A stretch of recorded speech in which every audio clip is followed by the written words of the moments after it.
દ્રશ્યો અમદાવાદના નારોલ સર્કલ પાસેના છે, જ્યાં પીએસઆઈ દારૂના નશામાં પકડાયા છે.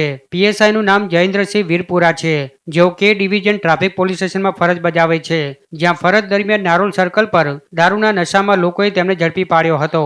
અમદાવાદનો નારોલ વિસ્તાર ઇન્ડસ્ટ્રીયલ વિસ્તાર છે, જ્યાં વાર તહેવારે તેમજ આડા દિવસે પણ મોટો ટ્રાફિક જામ સર્જાતો હોય છે. ત્યારે ટ્રાફિક હળવો કરવાની કામગીરી દરમિયાન આ પીએસઆઈ દારૂના નશામાં ઝડપાયા હતા, જેમને બાદમાં સ્થાનિક લોકોએ પકડી લીધો હતો. જે બાદ સ્થાનિક લોકોએ પોલીસ કંટ્રોલમાં જાણ કરતા પીસીઆર વાન સ્થળ પર દોડી આવી હતી, જ્યાં તપાસ કરતા પીએસઆઈ દારૂના નશામાં જોવા મળ્યા હતા. ત્યારે ફરજ દરમિયાન દારૂ પીધેલ હાલતમાં આ પીએસઆઈ પકડાતા નારોલ પોલીસે ધરપકડ કરી ગુનો નોંધી આગળની કાર્યવાહી હાથ ધરી છે.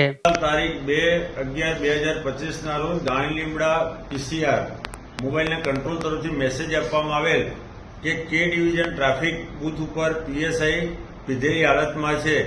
જે અનુસંધાને તાત્કાલિક પોલીસે પહોંચી ગુનો રજીસ્ટર કરવામાં આવેલ છે અને આરોપીની ધરપકડ કરવામાં આવેલ છે. આરોપીની નોકરી ક્યાં છે અને શું કરે છે? આરોપી પીએસઆઈ તરીકે કે ડિવિઝન ટ્રાફિકમાં ફરજ બજાવે છે.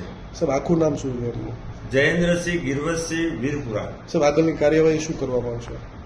આગળ હાલ તપાસ ચાલુ છે.